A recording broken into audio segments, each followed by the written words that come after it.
It really was like Fuji's The Score, Right, right. Wu-Tang, Biggie. It was just those soundscapes. Even just like I went to school on like 70th Street, and there used to be a Tower Records on 72nd, and we were allowed to leave school for lunch, and so we would like take the train to the arcade, or we would go to Tower Records, and we used to go in there and switch the price tags. Like you go to the sale bin and take a price tag off the sale bin joint and like put it on a regular joint. So whatever like I couldn't get from my mom's that wasn't like on the labels that she was a part of, we would go in there and like either steal them or switch the labels and shit like that. And I just remember going into the hip hop section and seeing like the poster of Method Man with the stocking cap over his face with the hole cut in his eye and the gold teeth, and just being like, yo, like this is like scary. Like this is the illest, like weirdest, like edgiest shit like that. Like this is bugged out, and wanting to just like be a part of that. You know what I mean? And I also had a friend at the time, Miles, who was really into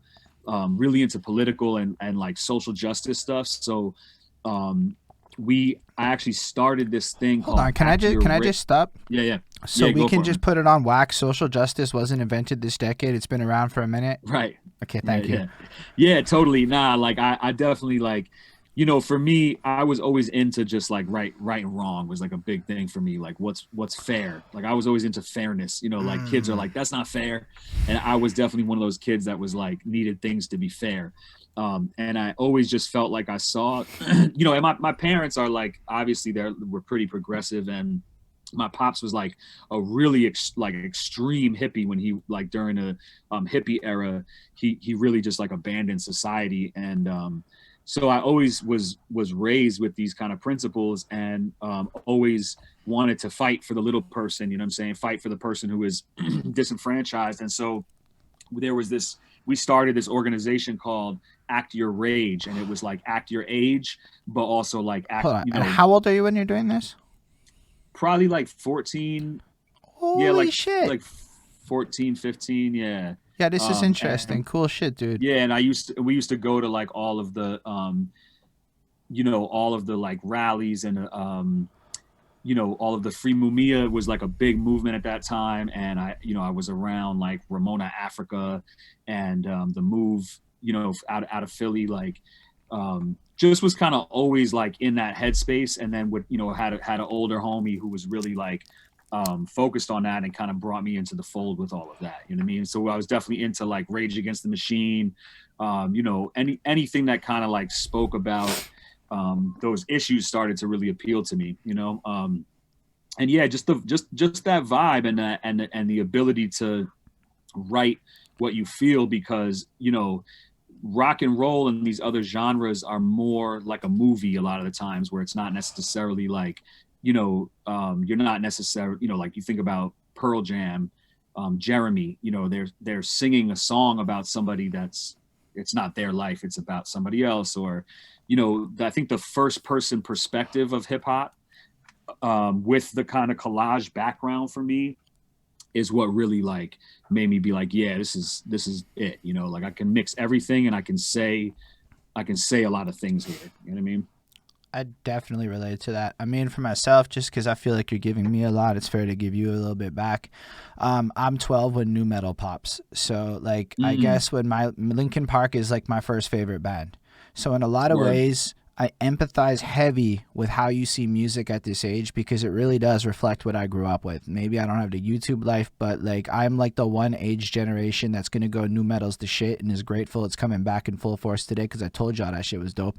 Anyhow, Word. but like, so it's really cool to hear you say this, because like just as a fan of music, even to this day, I'm not like, I mean, I love hip hop. Hip hop is like my number one love. But maybe when it comes to music, I'm a bit polyamorous, right? That's how I'm gonna put it. I'm Yeah. all over you. I'm a bit of a slut. I'm gonna be real with you. Word. Yeah. And so the way I'm hearing you, I feel like we have a kinship there, where you're also kind of like that. And not everybody can relate to that. Some people's hardcore to their fucking genre, and that's their whole identity. So I like the fact that your identity is versatility. And that's something that I relate with heavy. So thank you again for sharing that with us. Yeah. Hell yeah. I guess what point then? Because the next question kind of is tied into all of this. So you're being exposed to a bunch of shit. So somewhere along this way, you must be like, "Yo, I'm gonna take this serious. This is it for me." When am I? When is the moment where you're like, "I'm gonna be a rapper"? Also, feel free to shout out what high school you went to, just for the hell of it, because I don't see it on I your went to wiki. Stuyvesant. Yeah, I went to the junior high school I went to was called Center School. It's like a magnet school, and a bunch of people like Claire Danes went there. She was like a year or two older than us. But I used to, I knew her kind of because I always had like older homies that would kind of take me around and shit like that. And also my man Den 10, um, who is like one of the original Dot Mob members who um, Dutch. I don't know if you've seen Mook and Lux on Drink Champs, but they told a story about Den 10 like battling DMX. Yeah. So Den 10 was like my man in junior high school, which is like mad weird. It's like such a small world. Yeah.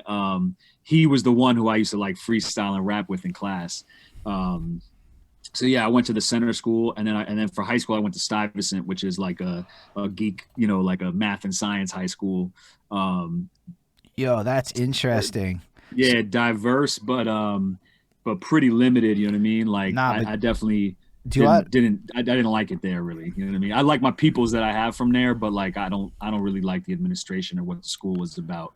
Um, But it it's taught me. like it's a public school, but you got to test your way in, and I was always good at standardized tests, and so my parents were kind of like, yo, they see it differently. Like they don't remember this, but I remember them being like, "Yo, if you get into Stuyvesant, which is supposed to be like the number one high school, like, you kind of got to go." So like I was supposed to try out for LaGuardia, which is like the movie Fame is like based on that. It's like like performing arts and music and visual arts, and I had auditions set up for music, and I had an audition set up for visual arts, and I had a portfolio of like drawings and stuff that I was doing, but I don't think I even showed up to the auditions because I had gotten into Stuyvesant, and my parents were kind of like, "Yo, like that on your resume is going to be ill." So, Yo, um, I'm gonna jump in here real quick. yeah, That is huge, bro. Like those two names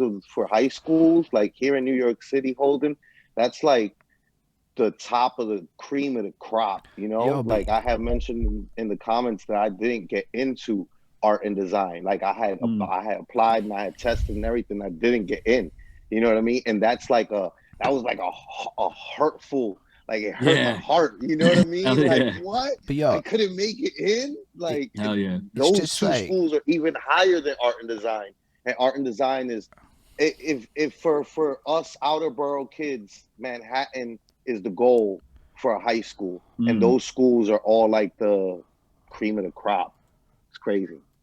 but yeah, Yeah, before and you I would go still on, kick it at LaGuardia. Like I said, it's like people. Oh, I know him from high school. It's like, I mean, you Dutch knows Brady. Like my boy Brady, who I went to junior high school with, went to LaGuardia with Nicki Minaj. You know what I'm saying? Like they were in class together. that's And crazy. so yeah, so like I would still, it's like I'm gonna leave a little early and I'm gonna cut school and go be outside of LaGuardia when they get out, and then we're all kick it there, or like I'm gonna Yo, up. you I'll still take the with me? train to, take the train to the weed spot, and then go up to to the private school and go meet up with the kids up there, and like so you in the city it's like you just kind of you travel everywhere. It's an adventure. You know what I mean? So yo, before we go on though, I just want to like tie that back into your music, and because yo, math, science, logic, that's the first thing I think. Music's a language, right? Right. So music's a Yep. and when we think about your battle raps and their significance, one of the things that's well, the thing that caught out to me a lot is your gin battle.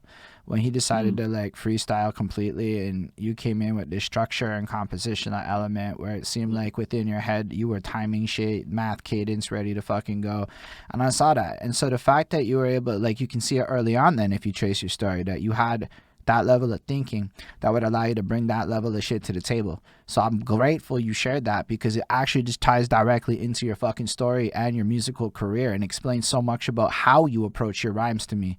So I appreciate you sharing that, because it For avoided sure. me having to ask that boring ass question that you probably get a million times. Right. So anyhow, so you were basically in this place where you're exposed to a bunch of shit. I guess when do you start doing it for reals? When does it become like a thing you do? I mean, my pops, I think, like maybe lost his job or decided to go back to being freelance or something when I was in high school, and so he brought all of his equipment home from where he was at. Um, and so all of a sudden, like, we're freestyling and beatboxing, and like, Rozelle is like one of my idols at the time, and I'm like writing graffiti and trying to break dance and like just engage in everything. And then all of a sudden, now there's like a home studio in the crib. You know what I mean? So that's when I was like, had my pops show me how to use, like, at the time it was Performer. I think it was even before Digital Performer. And so I was like sequencing with MIDI on the computer and a keyboard, and have the dial up patches on the rack units, and then recording vocals to like an ADAT. You know what I mean? So that's probably like 16, maybe 17, maybe a little younger, that I started like making beats. You know what I mean? And trying to and actually trying to put songs together. All right, we got to So pause. yeah, like throughout high school. We got to talk about that. Talk about the technology. Talk about the literal components of how a young you started making beats. Because, we were learning about dubbing on the last one, where, like, the guy would take the tape. And so for me, that was novel information. Pretend I don't know this stuff inherently like a lot of y'all cats do. Right. Explain it to me and all the other ignorant folk out there what you actually did. Yeah. So Digital Performer, I think, I don't even know if it's Digital Performer was the name yet, but basically that's like the way I was using it was as a sequencer. So what a sequencer is, which is it uses MIDI, which stands with MIDI, which stands for musical instrument digital interface. And if you think about like, you ever see like a piano roll where you like wind it up and it's got the little bumps on it, and it spins and like triggers the notes. MIDI is basically like a digital version of that, where what you're not recording audio sounds, you're recording information about, it's like digital information of like, I pressed the C note at this time, this hard, and I held it for this long, and then I let it go at this time. And so once you have the kind of like digital information in there, then that is being sent through a MIDI cable to, like, at that time, to a rack unit, which is like, you see the racks of the equipment with the blinking lights. It's like you would have a rack unit that might have just bass sounds, because at that time the memory storage is not like it is today, where you can have, your cell phone could have all the production equipment you need. You have to have like a bass sound rack. So now I can like let the bass line play with the piano roll, basically, and then I can cycle through the different bass sounds and like pick out the right bass sound. But then if you shut that down and want to bring it back up another day, you have to now like write down which bass sound you used and all this stuff, because what you have in the computer is just that piano roll information, and you don't have the actual sounds. You have to actually go back to the rack unit and pick out the snare again and pick out the kick. So just to, like, you can't just turn your equipment back on and be like, let me go back to that beat I was working on. You got to take like a half hour to dial it all back up to get to when you stopped the last time you were at, you know what I mean? So yeah, that's the kind of, but even then that was like super blessing to have access to that shit, because, I'm a kid and I have this, like, it was still state of the art, like cutting edge technology, you know what I mean? So that was the foundation for kind of my understanding of the studio, or my comfort with engaging in like digital production, you know what I mean? Yo, again, I want to thank you for sharing that, because in my opinion, that was helpful to even explain some stuff the other guy was talking about. Like, sometimes it's hard to even visualize it, so the more times we can all learn it, we can appreciate it when the OGs are like, y'all don't understand how spoiled you are with your technology and your pro tools, because I didn't actually really understand how spoiled I am. I get mad when it takes a minute to load some shit, dude. I'm spoiled as shit. Me too now. Yeah, me too now, man. It's like, it's like it'll fill the container that it's in. The more that you have, the more that you want, But yo, that's really cool. So at what